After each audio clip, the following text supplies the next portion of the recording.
Popular thing.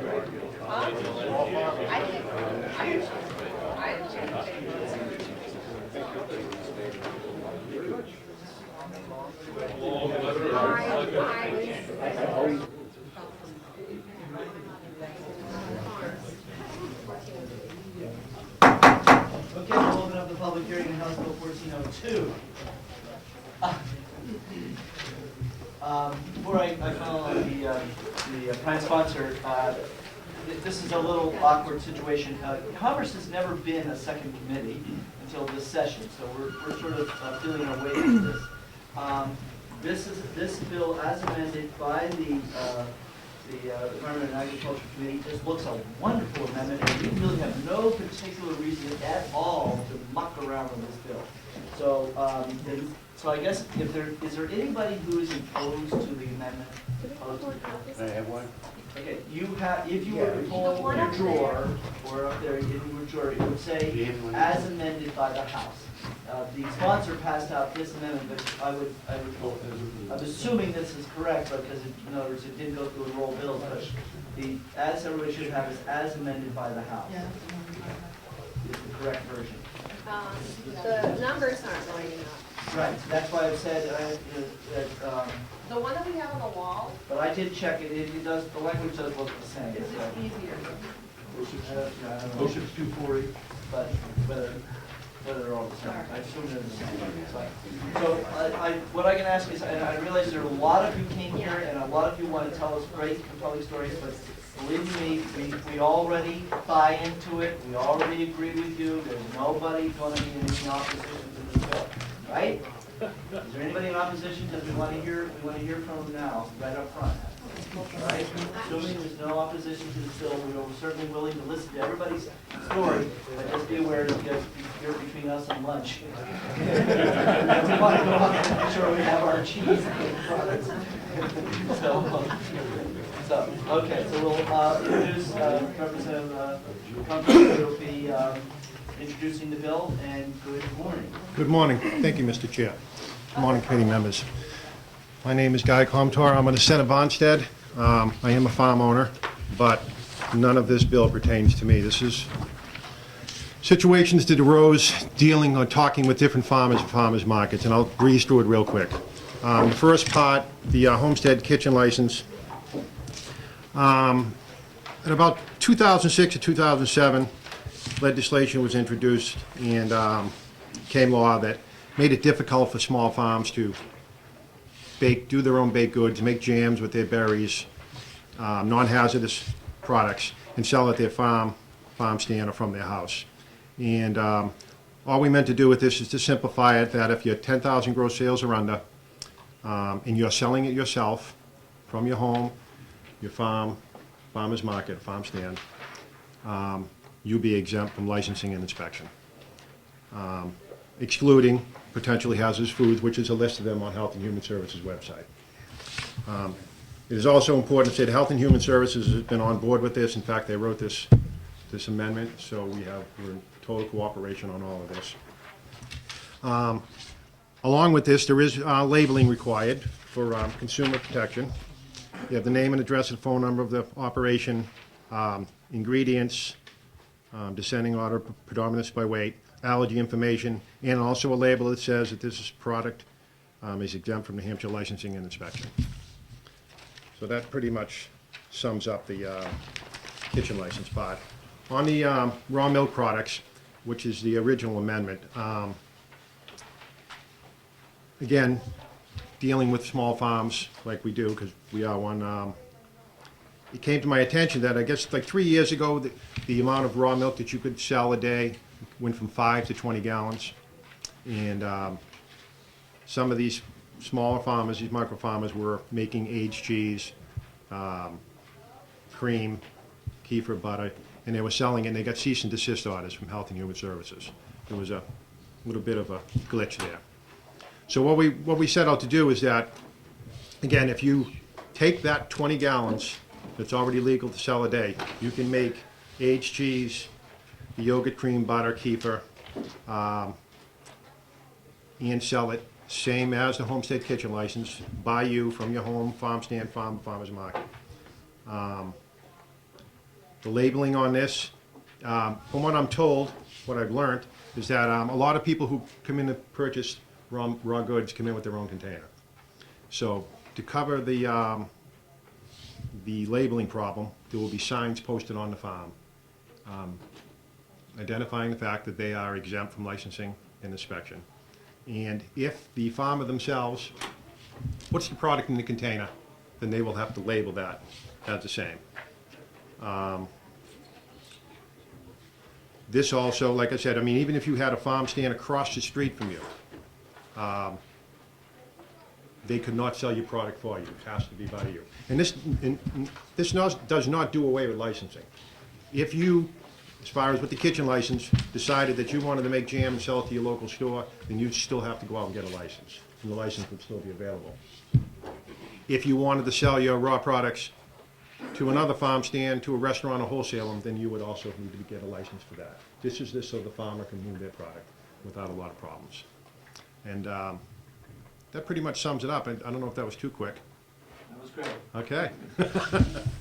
Questions from the committee? Seeing none, thank you very much for your testimony. Chair will call on Representative Babson. Thank you, Mr. Chairman. Good morning, committee. For the record, I'm Representative Dave Babson from Ossipee. I'll be very brief. I just wanted to bring you up to date to the point that this arrived at Legislative Services. About 5 years ago, Representative O'Connell and myself were involved with DES food safety in attempting to ironically as it seems now, to reduce the restrictions on selling jams, jellies at basically farmers markets.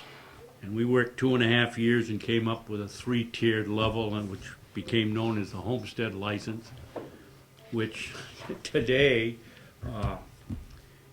seems to be very restrictive compared to what we have here. Our original goal was to come up with a bill that was just like this, that you could sell non-hazardous products from a farm stand or farmer's market or your home until you reach the point that you were selling it to a retailer or a restaurant, and then the rules changed. That passed, the 3-tier level kind of went down the drain. The other part of that is the which we did not deal with, was the raw milk portion of it. I drink raw milk, and I have for 40 years, and my kids tell me the only thing it did is make my hair fall out. But if that's the worst that happened, so be it. You must be a raw milk drinker, Representative Rice. Raw milk there. Bottles of it. I would hope that you people will give this serious consideration and pass it as is, because it's a good bill. Back then, we were just on the beginning edge of buy local products, and now the whole thing has become a very substantial movement, and we need, in agriculture, we need these changes in order for the folks to sell their products from their homes and not be hassled by DES. There is a worry, as you read, with raw milk, but the people that drink raw milk know it's raw milk. The bill very clearly states that it'll be labeled made with raw milk products, so if they can't read that, perhaps they shouldn't be buying a product. And I think it covers all the bases, and I hope you'll pass it right along. Any questions? No, thank you very much. Thank you. Representative Heffner, Chairman, just want to let you know that we've already ascertained that there is nobody opposed to this bill. Okay, so you can. That'll keep make, your testimony that will short. make my testimony very easy. Just for the record, I'm Bob Heffner. I represent the good people of Hudson, Litchfield, and Pelham, and I chair the Committee on Environment and Agriculture. And I guess I will leave it at saying we had 2 bills that involved making and selling food within New Hampshire and reducing regulation on it. We killed one of those, which will be debated on the floor because the prime sponsor didn't want it killed. And we amended this one and passed it. What you've got in front of you, I think, is good compromise legislation. We had people saying that they'd like to go more than $10,000. 10,000 was a good compromise. And I will end by saying the original bills, I don't think Health and Human Services liked it. I don't think the original was liked by Department of Agriculture, Farm Bureau. Everybody is supporting the compromise that we came up with here. With that, I'll end my testimony. We certainly don't want to mess around with your food work. Thank you. Chair will call on Kate Fay from the Department of Health and Human Services. And what's the other one? Department of, Division of Public Health Services. what's the, oh, I don't know. And I must have left off an R. My name is Kate Fry from the Division of Public Health Services. Sorry about that. I was on the wrong floor this morning, so I'll be very brief. As you've heard, that we've come up with a great compromise on House Bill 1402, and it's actually very pertinent because we had a lot of these discussions with this committee when we were discussing House Bill 234 this fall. So we support the amended bill relative to the sale of homemade foods and licensing of certain milk producer distributors. As amended out of the committee. We worked really closely with the bill sponsor, the Environment and Agriculture Committee, and its constituents to make this an effective piece of legislation.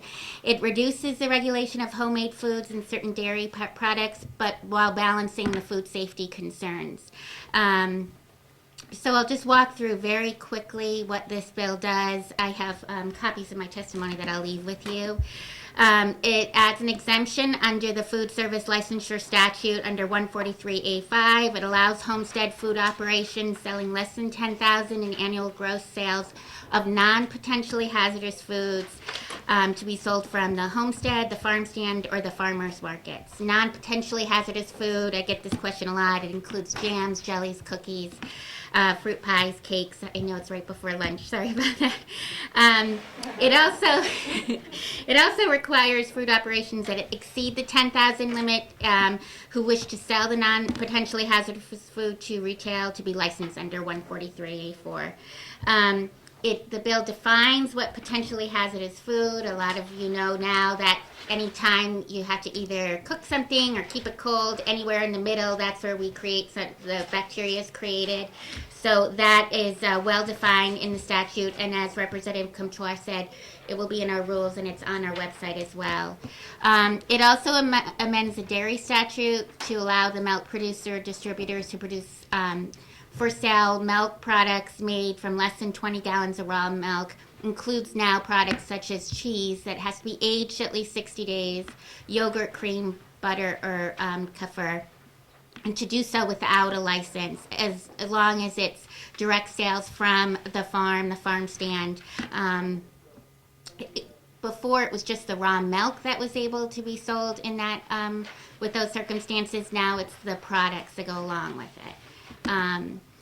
Both of those products, the raw milk and the homestead foods, they are required to be labeled, and everyone was fine with those requirements. We looked at what other states did as far as labeling, and we were able to come up with something that everybody agreed to. As Representative Comeau said, it does not eliminate license entirely, and if a producer wishes to be licensed, they can do so. The intent was really to enable micro farmers to pursue efforts without having to spend a considerable amount of money to comply. And the division is supportive of these efforts, provided that the consumer is aware that the products are exempt from licensing and inspection, and this bill does that. So thank you, members of the committee, and if there are any questions, I have someone here from Food Protection as well, Colleen Smith, and we can answer your questions. So you don't like Tina Fey? I'm a little self-conscious. I just had to start wearing these, so thank you very much for bringing attention to that.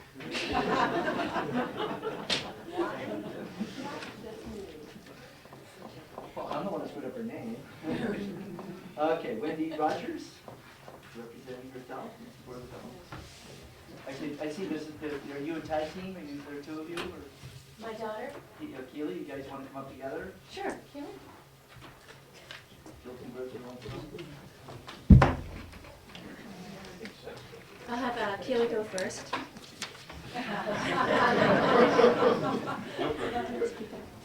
Good morning. Good morning. My name is Keely Rogers, and I have been involved in 4-H for 7 years. In 4-H, our motto is Head, Hearts, Hands, and Health. Since I am involved in dairy goats, we learn a lot about the health category. I strongly believe that raw milk is beneficial for your health. It provides us with many nutrients that cannot be found in milk that's had all the nutrients and good bacteria heated out of it. This process is also called pasteurization.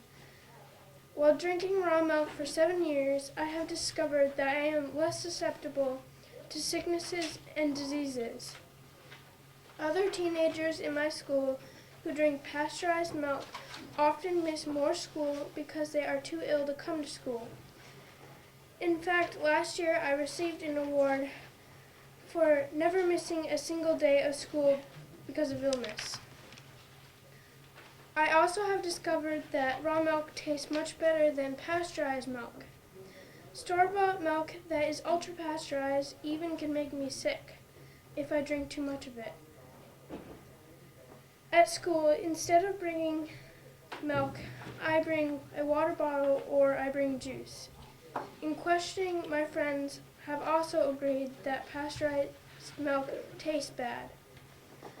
Let me tell you a little bit more about 4-H. In 4-H, when showing an older doe, it is a rule that the doe must be in milk. If we cannot use the raw milk, we end up dumping it and wasting something that is really perfectly safe. Thank you for letting me share the facts of how beneficial raw milk is for our health. Thank you. We do have a question. Representative Coffey, Keely? How old are you now? I'm 14. I'm turning 15 tomorrow. Keely, Lots of ice cream. that was very well stated. Thank you very much for sharing that. Thank you.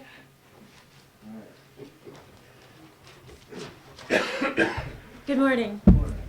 My name is Wendy Rogers, and I'm from Wolfboro. We have a small micro farm, and we raise dairy goats. I also have been on the Wolfboro Agricultural Commission for 3 years. I have my master's in teaching and my bachelor's of science in health and physical education, and I mention that only because all my life, health has been a very important aspect of my life. I grew up on raw milk. For the past 7 years, my daughters have consumed raw milk on a daily basis. So I feel that I really have the background to say that I feel that raw milk is much more beneficial for them than drinking pasteurized milk. In deciding this issue, each of you have had to think about whether or not we want government to make all the decisions for us, whether they're going to make the decisions even on what we consume. And also, if this issue is not being sensationalized simply to serve special interest groups. One question that I had when I really started looking into this is how many people drink raw milk a year in the United States? That was very difficult to find out.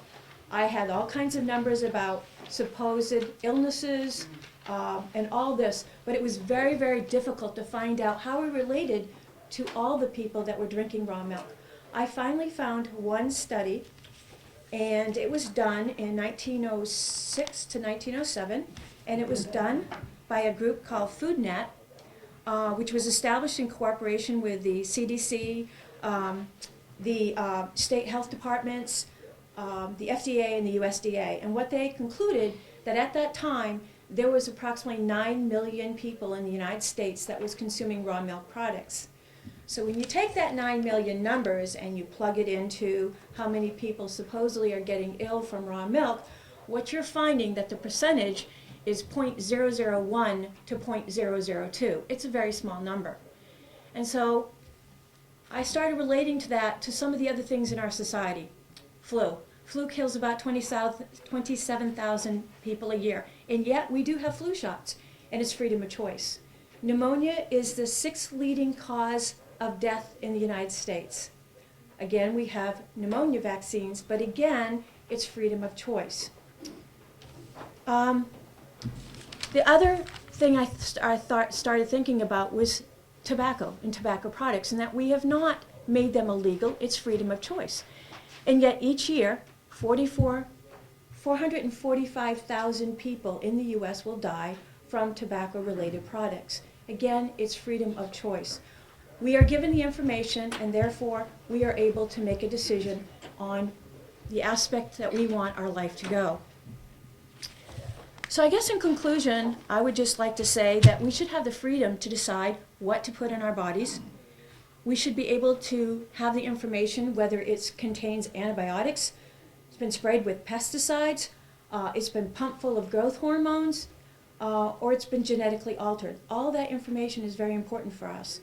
And it's very important for my children to grow up and to realize that these are the sort of things that they're going to have to be making decisions on within their life.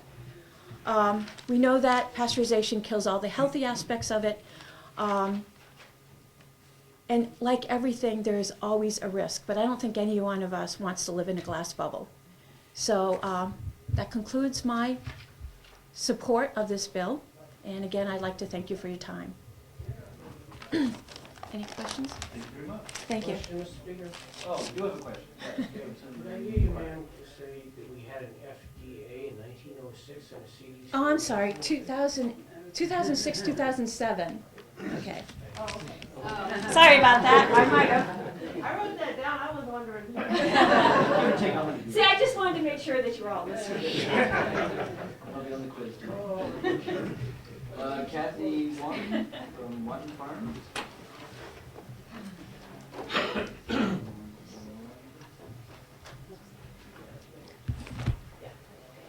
Good morning. Good morning.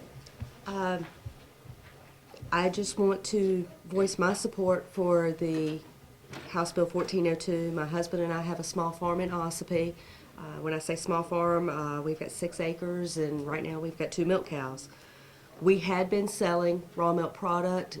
The current law is very confusing. We did receive a cease and desist letter from Health and Human Services, and we did stop. My customers were very disappointed that we were no longer able to sell. So I believe this current legislation is a wonderful compromise. I think it would be beneficial to all the parties.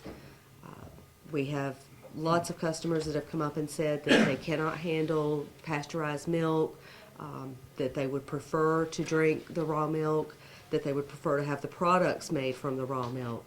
And so we would just like to give the customers what they're asking for.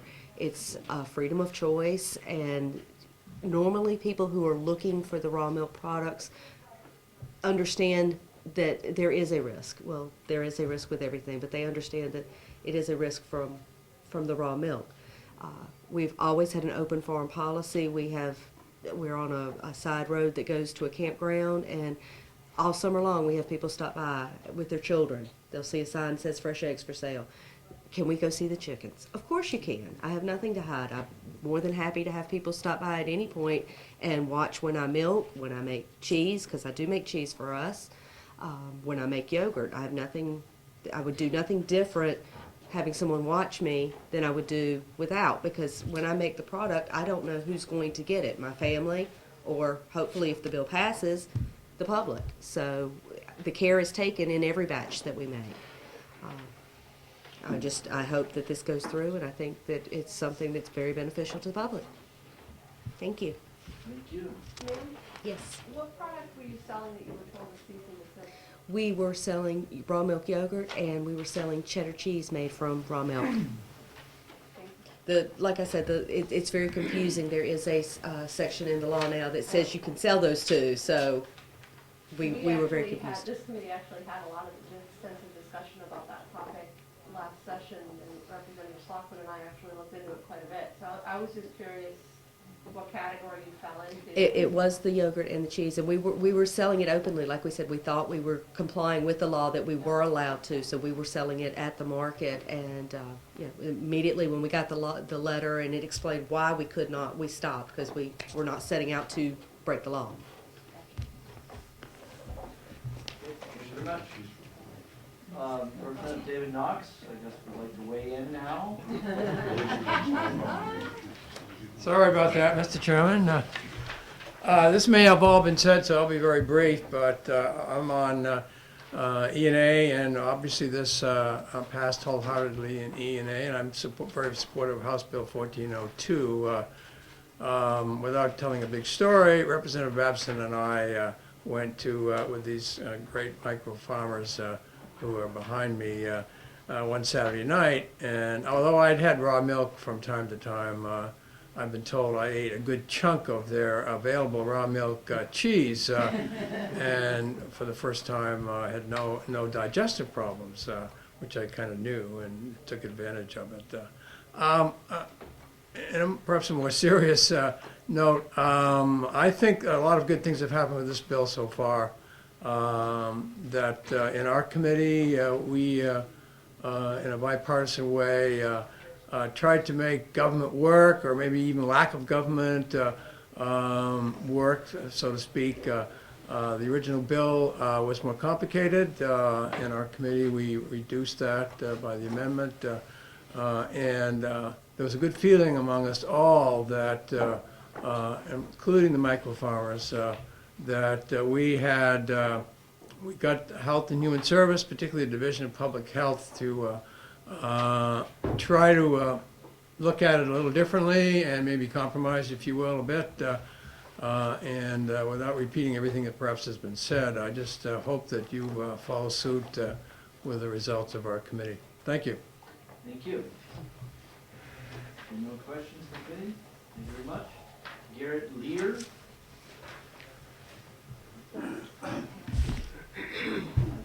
We will have no other king but King Jesus. Now, why does the Patriot pastor want to come and appear before this committee concerning this bill? Well, a couple of reasons, but before I speak on those, I would like to commend the Agriculture Committee.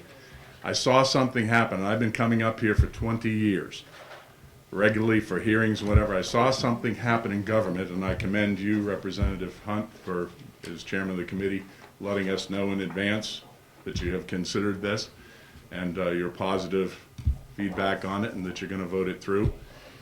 We had a situation where we had 5 or 6 hearings, people showing up. It was one of the most ideal interfaces between the people and their government that I've seen in 20 years coming here, and I just want to commend them for coming and being with us. Now, part of the reason that I got involved was, first of all, a number of years ago, and I have been myself a consumer of raw dairy products from my boy times in Northampton, New Hampshire, where it was actually delivered to the door by Runnymede Farm. But I had a number of people coming to me saying that they were having a problem getting these products that they believed of for their health. So I started to study the issue from a biblical perspective and found scriptures that talked about how important it was health-wise to get as close to the way God made things as possible. And naturally, the constitutionalist that I am, I went to the U.S. Constitution. I particularly also went to one of my favorite foundational documents, which I'm sure this room is filled with a number of people who are affection towards it, called the Declaration of American Independence, which one of the indictments against the British king was erecting swarms of officers and new offices, eking out our substance, and I'm just paraphrasing. Then I went to our New Hampshire Constitution and looked at the issue from a standpoint of saying, don't we have a right of conscience? And for people like myself, it is a right of conscience. I had good experiences eating cookies that Grandma made. Now, do I trust Grandma in the kitchen more than I do Keebler Corporation? I absolutely do. I recognize some people don't. That's their conviction. They're entitled to that. We have a right to our conviction as well.